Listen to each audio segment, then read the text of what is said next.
People can steal your ideas, they can steal your vision. It is what it is. But I think what matters is you know yourself, you know your traits, you know what you're doing, And you know what you want. and you know what you want. You cannot have $1 million vision with a 5 cents habits. The big thing with leadership is understanding yourself. So If you're having issues with staff, it's worth asking yourself a few questions. Am I the problem? Because a lot of times we think we're so perfect, but you need to understand, like, what is making, like, why are we having so much conflict? Like, am I not explaining whatever I want these people to do correctly? hello everyone. Yeah, you're welcome to another episode of the Breakthrough Room with Dolapo. Today I have a wonderful personality with me, a woman of excellence that has been able to put a lot together and achieve a lot for herself. And she's an inspiration to a lot of young entrepreneurs out there. So today's team is going to be the success story by Ann. And Nzeruem. So I'm so pleased to have you on the show today. How are Thank you you. today, Mom? I'm doing well. Thank Yeah, you. And so yourself? I'm very well. Thank you for asking. Awesome. So can you please do a bit of introduction to my audience and Yeah. So my name is Ann Nzeruem, and I am a nurse practitioner as well as the founder of two companies, actually, Mara Home and Health and Mara Women's Health. I'm very passionate about improving access, connected care, holistic care, especially in the community at large. I'm married with three amazing boys. I have three wow. boys, and yes, that's my story in a nutshell. Yeah, that's amazing. And your entrepreneur journey, we Mhm, know and to be a very successful entrepreneur here in Manitoba. Can mhm. you share a bit of your journey with us? What inspired the entrepreneurship journey? Awesome. No, thank you for that question. And it's really interesting because when I first migrated to Canada, I was only 16. So I Hmm, came at a really, really, really young age. And just hmm, like every young child who has a bright future, one of the hmm, things my parents wanted me to do was, like, I had to go into the healthcare field, be it medicine or nursing, things like that. So when I came into Canada, at 16, not knowing anyone, I remember coming to Winnipeg. I basically just dragged my bags and hmm, I had no idea where I was going, hmm, like, there was no support, hmm, no family. So, of course, you need someone who's obviously more intelligent. hmm. That being said, she came in and basically it was like her way or the highway. So that's why I said I started to lose my voice in the business, because I'm like, but that's not the vision I had. But she's like, no, but this is what we're doing, and this is how we're gonna scale it. Skill. So basically, like, switched out our entire website, like switched out our, like, she just like, no, no, no, you have to listen to me. So So do it our own way. yeah, do it her own way, which I'm okay, like, but it has to be like a respectful conversation. So when you asked me about leadership, And it has to align with your it own has to vision. align with my own vision. Exactly. But this wasn't aligning with my own vision in totality. And it was just so hard to start. Like, after a while, when I said something, she took it like, oh, you don't trust me, or you're like, yeah, like, it just came out the wrong way. Way. And that taught me a lot about my leadership, right? Hmm, And it taught me that, number one, doesn't matter who has more experience than you, they are working for you. hmm, That's number one. And number two is, like I was saying before, you have to separate yourself from the business. Like, business. my husband tells me, you are not the business. Hmm, So you can't be overly emotional, because I found that I was then focused on, wow, she disrespected me, as opposed to, no, this is not what I want. And I, like, just get it done the way I wanted to get it done. Like, this is my business, you know? But then I was just more emotional and more reactive. I was reacting to every single response that she would do. Like, it was such a toxic environment government. that for 3 months. So she was on contract for 3 months. And you know what? Once the contract ended, like, I didn't even wait for it to end. I'm like, like, I think we need to just cut it, Call like, it off. call it quit. Because at this point, like, and it was so sad bad because she was doing great work in Hmm. certain areas. Yes. But it was one of those things that personality clashed because I'm also very expressive. Too. Like I wear my emotions on my sleeve, which is something now as a leader, I'm trying to tone down. No. Because my husband's like, no, you have to tone that down. Down. Like you can't say it as you feel it Feel all the the time. time. You That's know, deep. That's you deep. can't say it as you feel it Yeah. all the time. Like sometimes you have to know when to just like retract, Mm-hmm. go think about it, Mm-hmm. gather yourself and your thoughts, Mm-hmm. give it a few Few days or a days few hours before your before you reaction. reaction, before you respond. So in terms of leadership, that's something I'm still learning.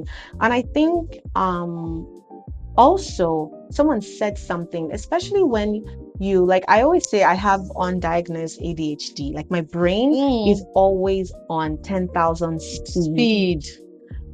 And as a leader, that's so dangerous, right? Because you're backing orders at someone and they're like, what am I doing?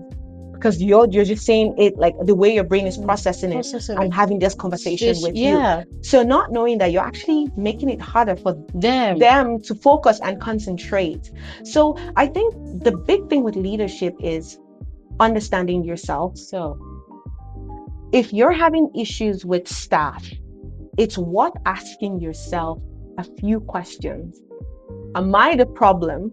Because a lot of times we think we're so perfect, but you need to understand like what is making, like, why are we having so much conflict? Like, am I not explaining whatever I want these people to do correctly? It always, like, I find that as a leader, you're almost like a servant. That's people think leadership, you're the boss. Exactly. But in retrospect, you are serving You are people. serving people. That's the truth. You are working for them.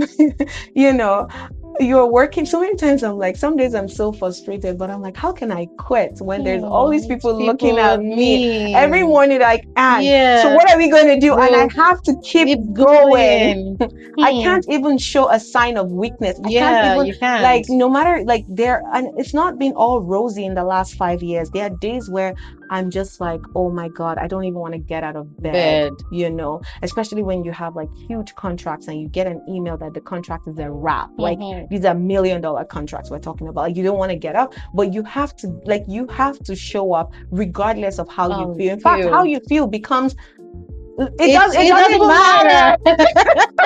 It doesn't matter sometimes. It doesn't matter sometimes. So that's part of leadership that I feel like I wasn't prepared for, which is number one, like I said, just be so objective. Like, do not show your emotions, no matter how you feel. Give yourself time to think about things. And number two, do not negotiate on your boundaries. Do not negotiate. Do not negotiate on your boundaries. I think as a leader as well, you can't be scared to fail. So if you're certain, like I think it took me a while to start trusting myself and trusting my decision, and also owning my decision that if it doesn't go well, I still own up to it that yes, I made it, and that's okay. And that's okay. And that's where not negotiating on your boundaries are. So when someone comes, like when we hire someone new right now, I'm very clear on these are your roles and expectations. They like, oh, but Anna, I'm like, no. That's just how we're because of the experience. Because of my experience, it's better they do it and it doesn't work out. Yeah. And I'm like, oh yeah, it didn't work out. But at the same time, I think what we've been able to foster in our organization is a two-way relationship. I went for a workshop that says some of the most successful businesses are businesses that get their employees to think as the employer. If my staff, if they're able to think like me, they will get their job done properly. They will respond. But you can't have everybody that thinks like you. You can't, no. But and when I say think like you, it's more of understand the vision, understand the mission. And finally, before I move on from that topic, it's more of invest in yourself. Invest in yourself. And invest in your learning. Right now, we have a leadership coach. I have a business coach who coaches me on things, because I realize that leadership is something that comes with experience and also the work that you put in. So right now, we have someone who is on our retainer. We meet bi-weekly. We talk about things that are going on in business. And he told me something as well. You also, in order to avoid frustration, you also have to make sure that you have the right person on the right seat. You know, you can't expect a finance person to be a doctor. Exactly. The same way you can't expect a marketer to be whatever, Maybe a nurse. a nurse. You just have to ensure that you have the right people on the right thing. seats. Yeah. Or just ensure that you're also investing in your staff to send them for training. Yes. Send, like, give them the support that is needed. And also just make it like a good environment for a positive conversation. Like I said, in as much as I do not negotiate on my boundaries right now, I'm still open to conversations like, why do you think that this is why do you think we should do it that way? Like, make them feel that their opinion also matters too, right? And they're not scared to share that. Have you had experience of an employee or maybe someone, maybe in your business, stealing your dreams or stealing your ideas to go start their own? Oh my God, that is like so common, especially in our African community. I don't want to even say Nigerian. It's so common in our Nigerian community. I've had a lot of that. I had someone work for me, and pretty much she worked for me, and her sister is a nurse. She basically took my idea and then told her sister, who's a nurse, to start it. Basically, people can steal your ideas, they can steal your vision. It is what it is. But I think what matters is you know yourself, you know your trait, you know what you're doing, and you know what you want. I think what differentiates us as well from other home health companies out there is the value that we give you. And I think that value is so important.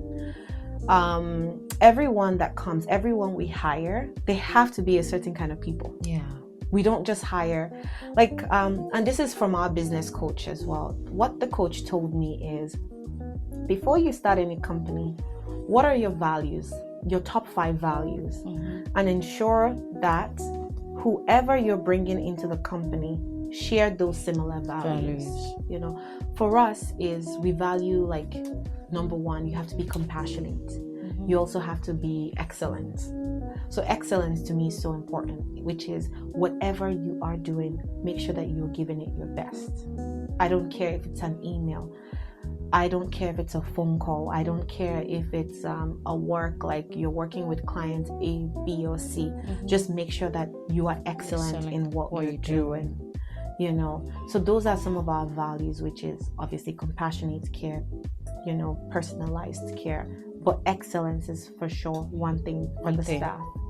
Yeah, that's great. And I understand the fact that you just started a new company. Yes, that's my baby. That's my second baby. Yes. So can you tell us about it? Yes, absolutely. So because my beautiful brain, I'm starting to appreciate my brain right now. It doesn't shut down.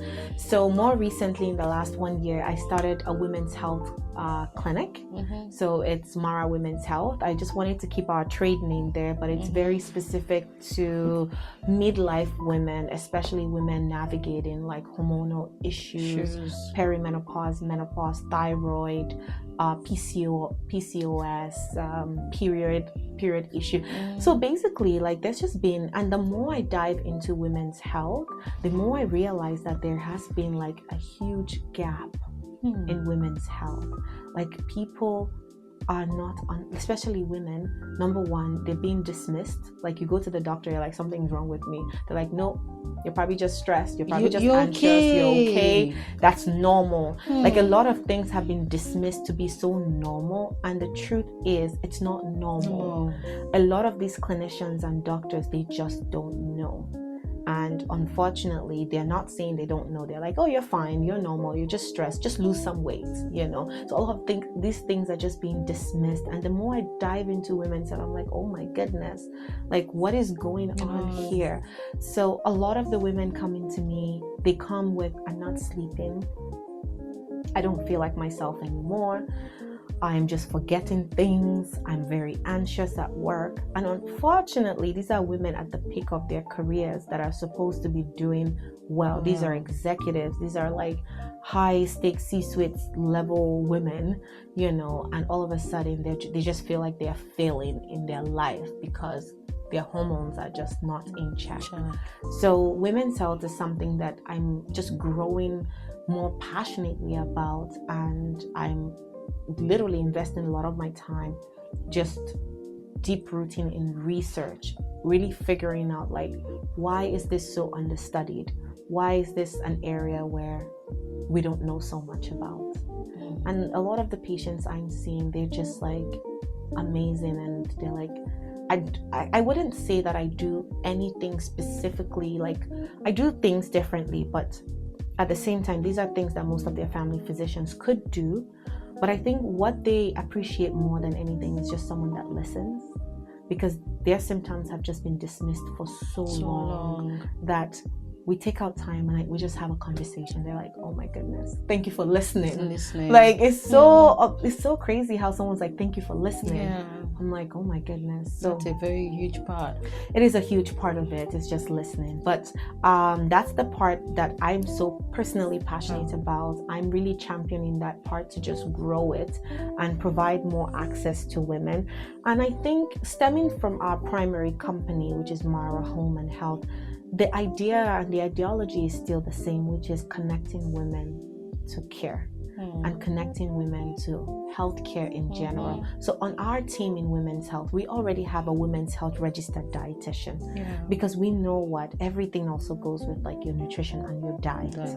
We also have like a sleep consultant on our team because a lot of women are not sleeping, believe it or not. Half the time, not until we treat their insomnia. There you go. Not until we treat their insomnia, they're like, oh my goodness, I didn't realize I wasn't sleeping until they start sleeping. So they've normalized this for so long, you know. And then we obviously have like a general therapist, like a general mental health practitioner on our team as well.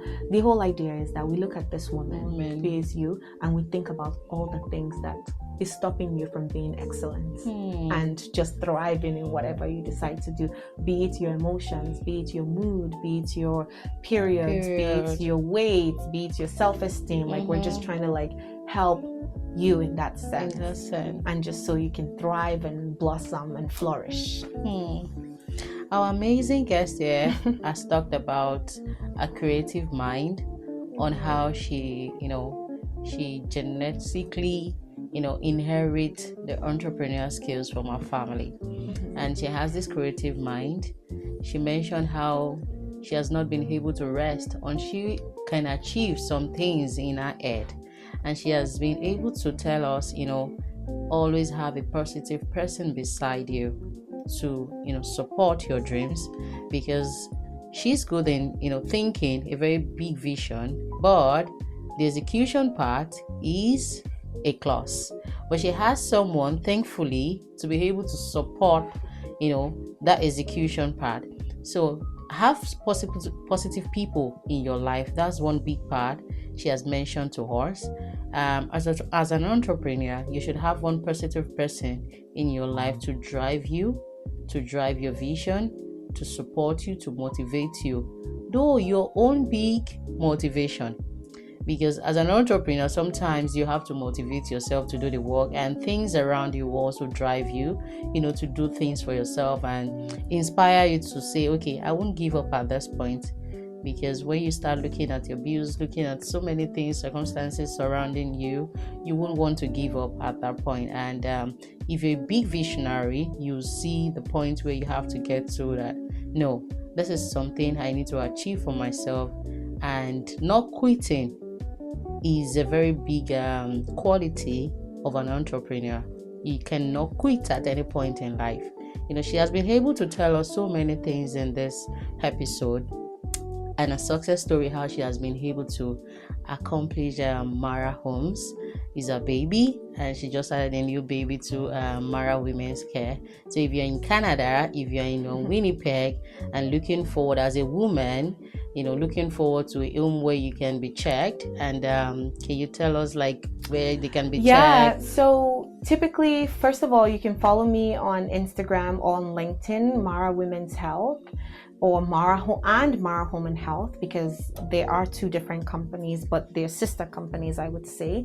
And I think one thing I want to leave with people out there who are like aspiring entrepreneurs and stuff like that, or just it's like a little drop in the ocean. Or a little drop in the bucket makes the ocean. Yeah.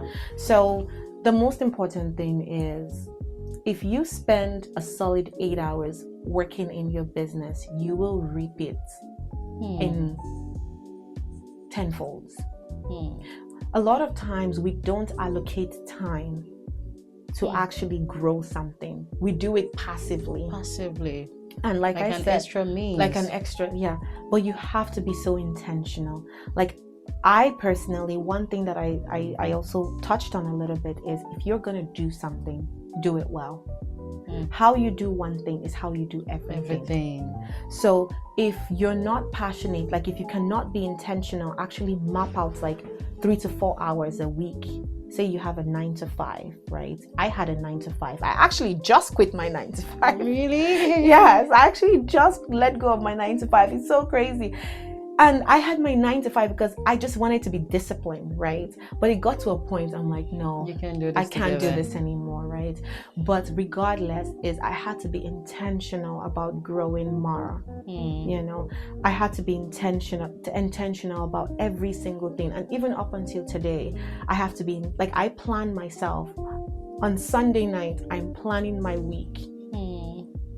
It's so interesting. A lot of people, like, I was actually just thinking to myself, and I know we're almost rounding up, is if someone actually sat beside me and followed me for 24 hours, they will be quite shocked on how I spend my time. I'm not even kidding, because you'll be so shocked at how disciplined I am. And you see me outside, I'm very bubbly. I'm like, yeah, like I love to go out, I love to party, I love to do all of these things. But if you actually like sat with me for 24 hours and saw how, like, I've been awake since 6:30. Yeah, I had to do a quick contract in Nova Scotia, where's Newfoundland, which is 2 hours away from Winnipeg. Yeah. So women's health stuff. So I had to do that, like 6:30.